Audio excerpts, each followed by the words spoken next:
everyone, and welcome back to Mothers of Multifamily. I love today because I have the most amazing mama on. Her name is Julie Holly, and she is an entrepreneur, a multifamily syndicator, and above all, she is a mama. So I want everybody to welcome Julie Holly. Julie, welcome to the show.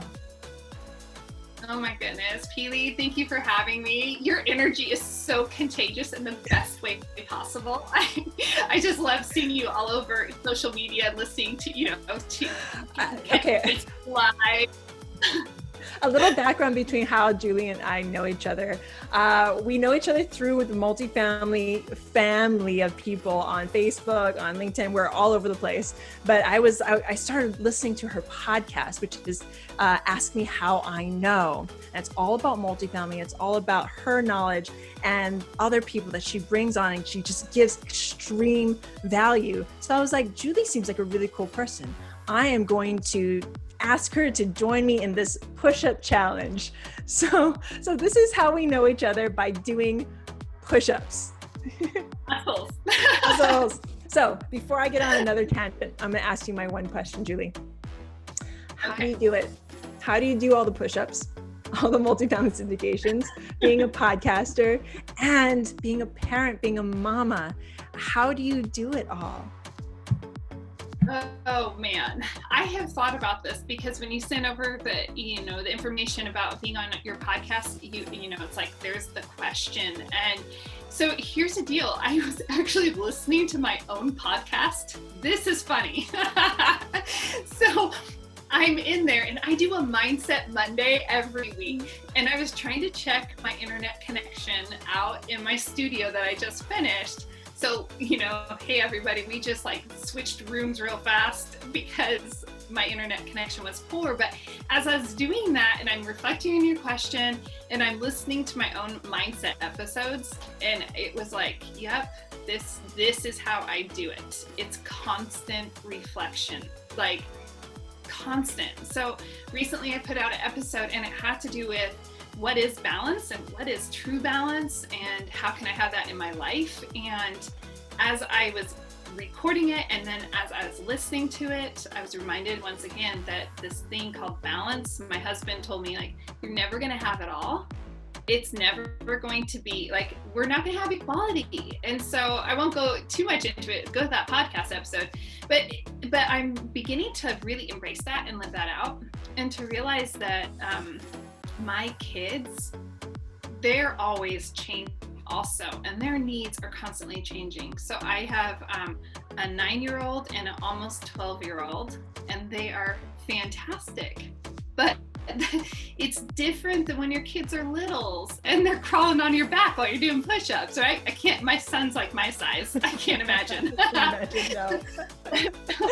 So, it's really breathing. We breathe differently throughout the day, right? It's like when you're out running, Peely, and you're exercising and you're doing your 75 hard, girl. Oh my gosh. When you're doing that, it's not it's not the same as when you're just sitting reading a book with a kid, right? So I think that I'm learning, I'm learning that that's how I'm living my life. I'm trying to breathe with every single day, because there is not a day that is exactly the same. No matter how hard I try, we are all very independent people in this home. And I can't make everybody go beat to my drum. I would be taking them out of themselves, and I don't want to do that. I want to compliment them. And so that's where I'm at right now. I'm just trying to breathe. I'm in a marathon, and so sometimes you get to a little rest stop and you kind of just you catch your breath a little bit more and you zero in, and sometimes you're close to a finish line and little mile marker, and you kind of pick up your pace and you're breathing.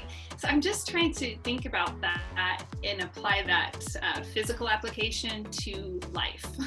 I love the correlation between breathing and running and physical fitness and all of that, because it's true. We need to breathe into our lives more. We need to, whether it's to speed up our breath to like really catch up with all the excitement that's happening, or to take a deep breath and really like zone in and like get rooted in the ground and the ground beneath us. And I also love the beating to your own drum, like getting your kids to beat to your own drum. Because what if your kid is a saxophone? How is he going to beat his drum, right? Oh my gosh. Yes, preach it. Because I've got a trumpet player, literally. You know, we're all our own people. And and you want people to shine. Like, man, what would I accomplish? And I'm learning this because I'm such a hard-nosed type A person. Everyone knows it. Like, I'm so driven that I could very easily just steamroll.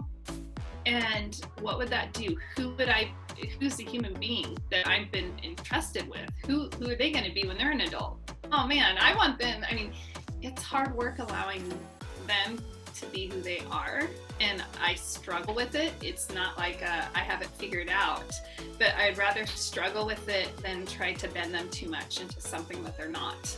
Then they're going to have to undo that as an adult through lots of therapy. No, but the thing is that just you recognizing that the type of person you are could, and the excitement and the person that you are could steamroll over the types of people that your children are becoming. And just having that mindset, that cognizance, if you will, that you can allow them to grow and to prosper as almost young adults, really. And just the way that they're growing, it must be amazing. So, Julie, how does this balance, this breathing into your life, affect your business? It affects it in every single way. I have to be really focused. So hence I just finished creating a studio on our property, or repurposing and outbuilding as a studio. And lots of satisfaction in that, by the way. But being able to recognize that I need concentrated time. So I was feeling really fractured and I wasn't present at any point throughout the day. I felt like I was frayed. I seriously was like, just a torn little blanket with little frayed edges, and I was giving just the margins because I couldn't fully be there. So I'm embracing blocking my time, and because my kids are older and I want to raise kids that are very independent, we want our kids to be able to think for themselves, to problem solve and troubleshoot. So we're giving them, by block timing where my kids are at, I'm able to do my business tasks and say, okay, kids, granted, I'm not gonna lie, this is like day 2 of this, okay? So let's be real. I love we it. started doing it. I'm so real. I'll never candy coat it, right? Yes. I mean, we were doing this last week, but it's easier now that I have this like separate physical place. But what I'm doing is trying to teach them, like, okay, for this long, don't come to me until this point in the day. Like, so, 2 hours. You got 2 hours, and here are your tasks to do. Here's how you get, make sure they're all dialed in on that, because they're doing schoolwork right now, thanks to COVID. Like, I don't want them to fall behind. And so, anyhow, they're doing their schoolwork, and I can go out and I can concentrate. Yesterday, I felt so full and satisfied. I don't watch movies. I actually sat down and watched a movie with the kids. I was able to intentionally take a break. This sounds wild to some people, but when you're really driven, and I have a project I'm on right now, I'm like a workhorse. I'm like, that's all I can see. And so to give myself that block, and then to say, okay, hey kids, at this time I'm coming out, we're having lunch, we're going for a walk. So I had like this beautiful hour and a half middle part where I could be present. And then I returned for another couple hours, and then I was back. So it's creating this, you just have to realize where you're at is always shifting. We're not static, we're always changing. And so again, just changing with the times. I mean, time blocking is key. I remember when I first learned about time blocking and the one thing and the 12-week year. Those are the books that I really hone in on, because I realized that I don't know about you, I'm not a really good multitasker. I can't multitask.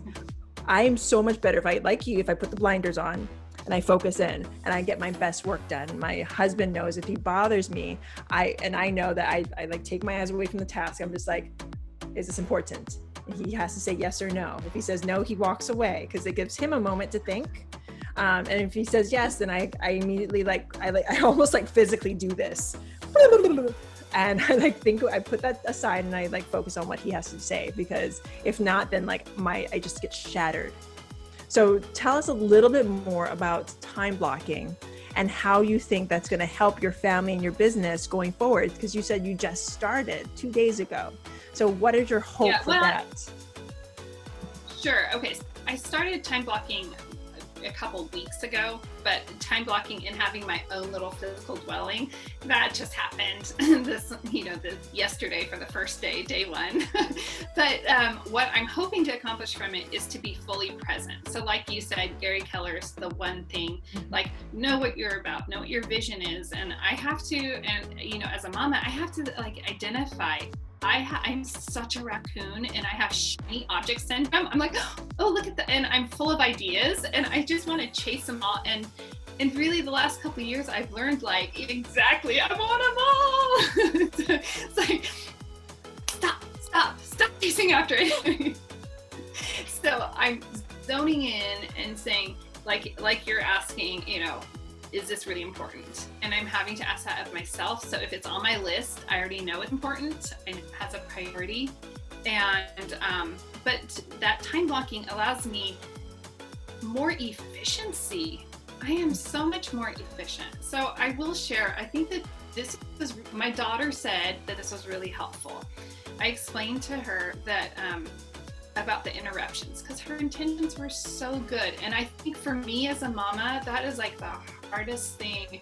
Yesterday, my son came and opened my studio door, and I'm in the middle of typing some copy for this huge project, and it just fractures your train of thought, right? And he wanted me to see one of our cute chickens. It was one of those hard moments where it's like, okay, the perfect parent, I think, would probably stop and go do it, but I also need to teach him, and for me, I want to teach him those boundaries and to set those boundaries and to teach him, how to work with other people and respect those areas. And so I'm talking, my daughter, she comes up to me recently and she said, hey, Mom, I'm sorry, so let me see if I can tell this in a correct order. I was explaining to her that when you come up to me, you give off an energy. Everyone is always pulsing energy out. And so I said, you know how sometimes I'll come and I'll just stand beside you and I won't say anything, but I'm there? And she's like, yeah. I'm like, I interrupted your train of thought. Even though I didn't say anything, you had to, in your mind, consciously. So I was teaching them that you're consciously acknowledging that Mom is physically here, and then you're getting back, and just in that 2 seconds, teaching them that delay and that shifting of the thoughts. And so I'm hoping through time blocking that instead of having all these little fractures, all these little switches that are going ting, ting, ting, ting, ting, ting, and I'm feeling like I'm getting pinged around, that I can really zero in and knock it out really efficiently, because that's how I like to work. And then once I'm with my kids, then it's fun. See, you are a prime example of time blocking. But first, before I get into that thought, because I know I'm going to forget this, you mentioned perfect parenting. Yeah, you and I both know that doesn't exist. We know it doesn't exist. So it doesn't exist. Right. So anybody who's latching onto that, it doesn't exist. Don't try it. Leave it out the door. Throw it away. Perfect parenting doesn't exist. But the thing is, yeah, preach. So the thing is, with time blocking, though, you teach your children how to respect your space. And once you get, I mean, you said it yourself, you got all this work done in 2 hours and you allowed yourself an hour and a half just to spend with your children where you could be in it and just with your children, because that's exactly what Jason and I do. We time blocked our day yesterday, and then we went to the pool in the afternoon because we could put away everything, but we had one phone call that we had to make while we were at the pool. So Jason made the phone call and I focused on the children, and then we switched. He gave me the phone because it was a friend of ours that we wanted to connect with. And our friend got on the phone and was like, Peely, I heard you're living your best life. You're at the pool on a Monday. And I'm just like, you know what? I am. And it's because of time blocking. It's because we're allowing ourselves and we're teaching our children that if you give mommy and daddy this time, we can give you all of this time. And it's an amazing thing. So thank you for bringing it up for my listeners, because a lot of times we talk about time blocking and we talk about that we're using it, but you just gave everyone like the insider's look at how it can be beneficial. So thank you for that, Julie. And you know what? That's the why. For me, that's the why behind time blocking. Otherwise, I could be like a shopper in a Target store, like, oh, look at this. And then I'd waste all my time and money, you know? Exactly. And you don't even buy the thing you went into Target in the first place. So, you know, it's nice to be able to say, like, this is my why. If I can work in this way, then everybody wins. And this girl is all about, I want everybody to win. There don't have to be losers in life. Nobody needs to lose. We can all win. So everybody wins. It's going to be the title, by the way. Everybody wins with Julie Holly. Everybody does win. Actually, it's funny because that's what that's like a huge focus of mine, because I feel like in this world there is abundance, and if you want it, you can have it. Nobody has to be losers. That is an amazing thought to just kind of hone in on and end with. Following the thought, if you could give my listeners one last thought to leave with, if there's anything that you want them to leave with, it is this one thing. What is it? You are stronger than you realize, and you are smarter than you believe you are capable, and you can accomplish far more than you're giving yourself credit for. So stop selling yourself short. And as you put that mama hat on, because it never comes off. And my dad told me, like, the moment I got pregnant, he's like, your life is never going to be the same. And, you know, I know I need a hat in here, but, you know, I embrace that. Don't go for perfection. Just live your life in the cadence and in the rhythm, and allow yourself to soar and to excel and succeed, just like you want your kids to. Show that, model it, show them what confidence and capacity looks like, and bring it out in them through that. Then everybody wins. Everyone wins. Everyone wins. Right? Everyone wins with Julie Holly. Thank you, everyone. Goodbye. I'm kidding. Julie, before I let you go, please let my listeners know how they can get a hold of you, what they can listen to, and above all, how they can just strive to be awesome. Oh my God. You know what? If you like my mentality, you should definitely hop over to my podcast as well. It is called Ask Me How I Know. And it is because Ask Me How I Know. A lot of times we learn things the hard way. I've learned some things the hard way, but I've also learned from other people's hard knocks. And so I have Mindset Monday that just gives you something to embrace for the week and set the rhythm to your week and some intentions. And then I have a great, amazing multifamily investor on Thursdays, and they share more the mindset behind what they're doing and why they're doing it. And I think those interviews are really powerful. They're not a cookie cutter podcast episode. It's really fun. And you can also, shoot me an email, julie@3keysinvestments.com. You can catch me on Facebook. I'm pretty much everywhere and very searchable. So everyone, thank you for listening. And Julie, Thank you so much for coming on, giving so much value. This was so amazing. And for all my listeners, please follow and find Julie. Ask Me How I Know is her podcast. It's all about large multifamily mindset and just a whole lot of amazingness. So thank you again, Julie, for coming on. Thank you so much, Pili, for having me on. It's always a blast. So I look forward to watching your push-ups, and I'll add some more push-ups. we'll do push-ups together. And for everyone who's listening, I am so grateful to you for listening. Thank you so very much. If you love what you heard, please rate, review, subscribe, all those little buttons, press them on. I'll talk to you later. Bye now. Join us for your second cup of coffee every Monday through Friday at noon. Live every day, bringing us our best content we've done so far. Super excited, super engaging, bunch of great guests. We're here to answer your questions, and we so appreciate you listening. Make sure to check us